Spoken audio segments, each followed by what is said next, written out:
Hello everyone, welcome back to STES, 사이언스, 테크놀로지, 이코노미, 스트래티지 등을 고민하는 곳입니다. 과거에 롯데 우유를 기반으로 한 프로밀이 우유 사업을 그만두기로 하였다는 소식이 있고요. 대치동 엄마 아파트가 드디어 재건축 심의를 통과했다는 소식이 있습니다. 이 둘 사이에는 아무런 관련이 없을 것 같기도 한데 이 다운사이징 시대를 프로밀은 이미 반영을 했고 엄마 아파트는 앞으로 반영할 것이라는 점에서 공통이라고 생각이 됩니다. 이 다운사이징 시대라는 것은 대략 앞으로 한 50년간은 청년 인구는 너무나 적고 노인 인구는 너무나 많아지는 역삼각형 인구 피라미드 시대가 점점 더 심해진다. 이런 걸 개념적으로 표현하는 말입니다. 다운사이징. 업사이징 시대라는 것은 정반대로 지난 50년, 가령 1970년을 기준으로 본다면 당시에는 청년 인구가 가장 많았고 노인 인구가 가장 적었던 시대였다는 것입니다. 그래서 제가 개념화시킨 것이고요.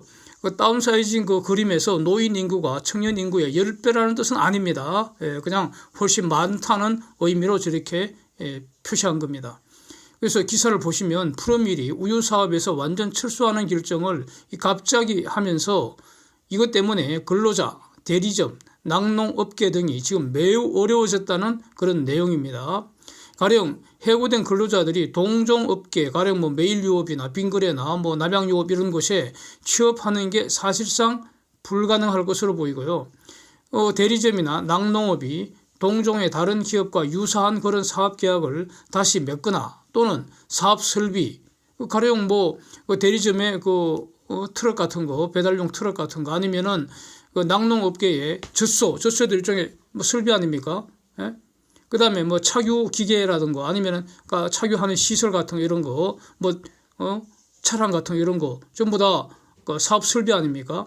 이걸 매각하는 것도 여의치 않을 것으로 보인다는 겁니다. 그 이유는요. 우유업계는 만성적인 공급 과잉 상태이기 때문입니다. 인력이나 설비 등이 전부 잉여 상태로 보인다는 겁니다.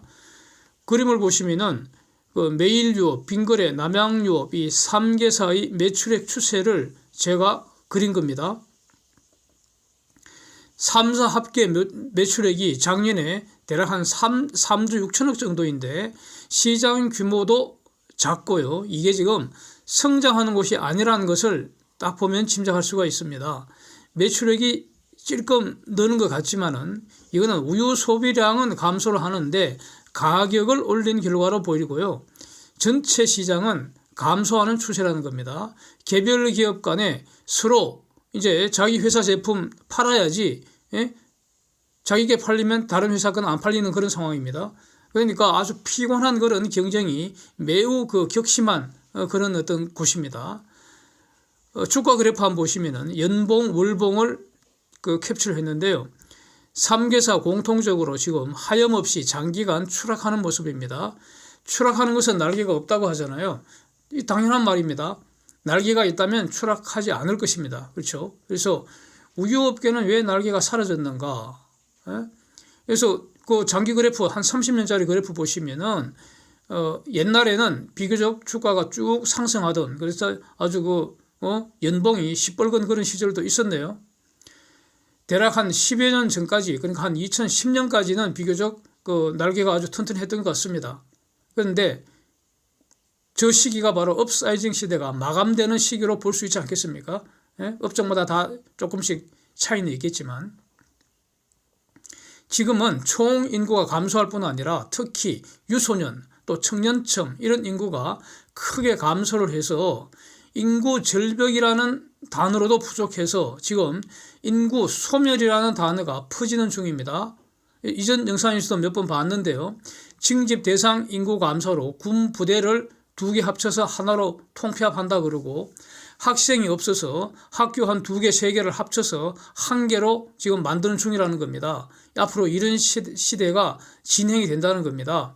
만 20세 남성 인구가 91년에는 47.6만 명이었는데 현재는 27.3만 명으로 줄었고 2040년에는 15.5만 명으로 줄어들게 된다는 겁니다. 이게 바로 다운사이징 된다는 의미 아닙니까? 그래서 살아있는 사람이 권리 의무의 주체가 되는 것이고 사람의 숫자, 머릿수, 쪽수라고 하잖아요. 이게 지금 시장 규모를 결정하는 거 아니겠습니까? 특히 우유를 주로 소비하는 청년층 인구가 급격히 감소한다는 것이기 때문에 장내 우유 소비 시장이 사라지고 있다. 이런 뜻입니다. 네. 그래서 이거는 이 다운사이징 시대에는 이 우유만 그런 게 아니고요. 네? 그래서 우유는 앞으로 생길 어떤 일련의 다운사이징 현상의 그림자 또는 맛보기에 불과할 겁니다.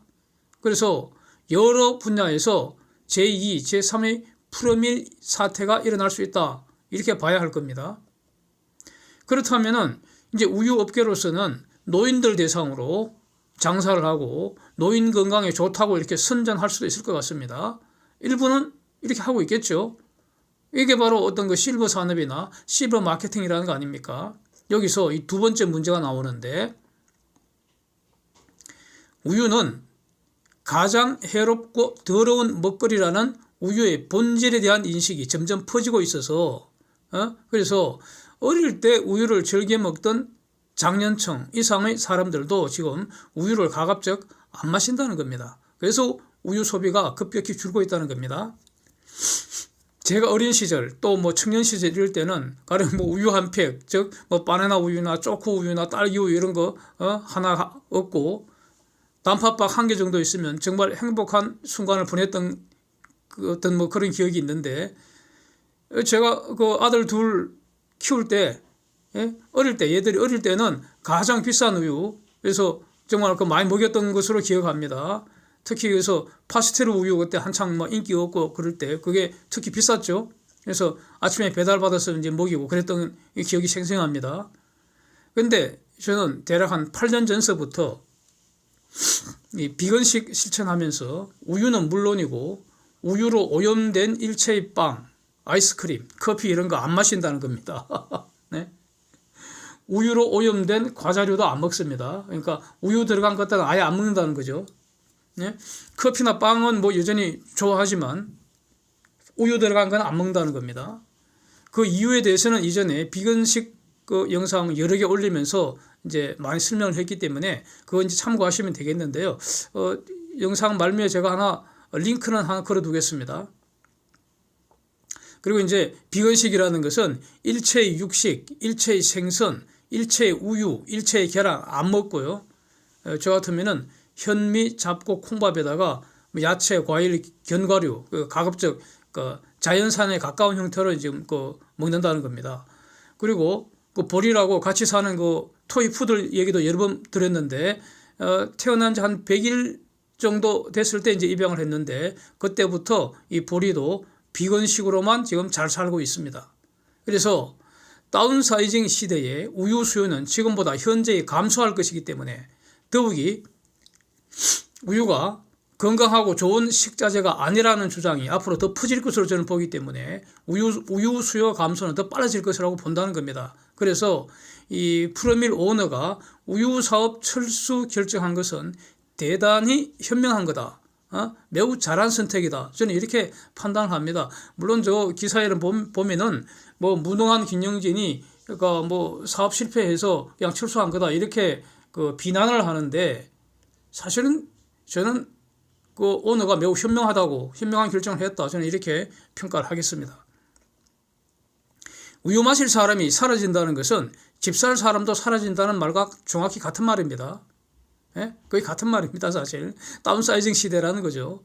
서울 강남 핵심 중에 한 곳인 대치동 엄마 아파트가 거의 뭐 재건축 논의가 나온 지 거의 한 20여 년 만에 드디어 재건축 심의가 통과되었다는데 저게 만약 대략 한 10여 년 전에 공사가 시작되었더라면은 아주 좋았을 것 같습니다. 그런데 과연 지금도 좋을지 한번 검토해 보겠습니다. 지금이라는 거는 이제 만약 지금 저걸 매수를 한다 하더라도 대략 한 10년 이후가 어떻게 될지를 지금 이 생각을 해야 한다는 그런 의미입니다.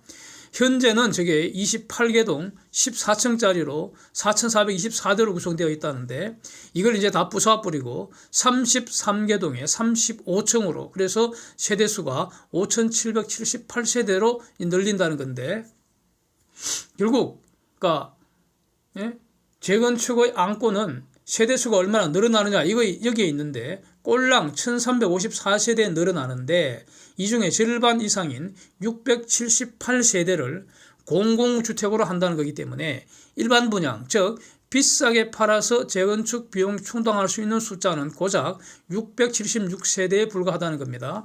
이 말은 헌집 부수고 새집 짓는 비용의 대부분을 지금 소유자가 부담을 해야 한다 이런 겁니다. 일반 분양으로 떠넘길 수 있는 그 비용이 몇 푼 안 된다 이런 뜻입니다. 그래서 재건축의 장점은 거의 없다 이렇게 평가가 되는 겁니다. 다른 조건이 동일할 때 재건축의 장점이라는 것은 가령 5층짜리 저층 아파트 허물고 고층 아파트 지으면서 세대수 늘어나는 게 한 서너 배 이상 늘어나는 경우 이때 재건축의 장점이 극대화되는 거 아닙니까? 그래서 지금 가장 좋은 것이 재개발 즉 판자집 또는 연립이나 빌라 다 허물어버리고 고층 아파트 단지로 싹 바꾸는 거 이 재개발이 바로 그 어떤 제일 좋은 케이스가 되는 거 아닙니까? 이게 다 상식인데 그런데 지금 엄마 아파트는 이런 관점에서 볼 때 장점은 사실상 없다. 그래서 재건축 상품으로는 최악의 1등제입니다. 엄마 아파트는. 그렇다면은 그럼에도 불구하고 엄마 아파트를 선택할 다른 특별한 사정이 있습니까? 딱 한 개 있습니다. 바로 동가 강남입니다. 동가 강남. 동가 홍상을 제가 이렇게 이름을 바꿨습니다. 동가 강남. 즉 같은 값이면 강남 아파트 선호한다는 투자 현상입니다. 강남 아파트는 프리미엄을 누린다는 투자 현상입니다. 이게 과연 얼마나 작동할지 이게 문제입니다. 이걸 잘 분석해야 합니다. 지금 그 SBS 비즈에 나오는 그 기사 제가 캡처한 건데 거기 지금 여러분이 나와서 지금 열심히 토론을 하시는데 저거는 기본적으로 과거 모델 즉 업사이징 시대를 전제로 엄마 재건축에 따르는 여러 어떤 현실 문제를 지금 토론을 하시는 것 같은데 다운사이징 시대에는 어떨지 지금 아무도 경험한 적이 없습니다. 그래서 본질적으로 그 기사에서 토론하고 있는 거는 별 영향가가 없는 거 아니냐 이렇게 보인다는 겁니다. 지금 저 아파트를 갖고 있는 분들은 분명히 팔고 떠나고 싶을 겁니다. 갖고 있으면은 부수는 비용, 철거 비용이죠. 그 다음에 새로 짓는 비용을 거의 대부분이 자기 돈으로 꼬라박아야 합니다. 돈 없으면 빨리 팔고 떠나야 합니다. 그래서 현재 저 아파트 갖고 있는 분들은 아무도 다 팔고 떠나고 싶을 겁니다. 그러면 저 누가 사줍니까? 앞으로 10여 년 후에 빚내서 굳이 대치동에 살아야 할 이유가 있다고 생각하는 사람들이 과연 얼마나 될 것이냐 이겁니다. 중요한 거는 20년, 30년 후에 내 집을 사줄 사람이 지금 사라지고 없어지는 상황인데도 굳이 빚을 내서 엄마 아파트를 사야 할 이유가 있겠는가 이겁니다. 그래서 제가 보기에는 저 엄마 아파트 재건축된다 하더라도 가격은 현재에서 추가로 상당 수준으로 내려갈 것이다. 저는 이렇게 일단 전망을 하겠습니다. Thanks for watching. See you next time.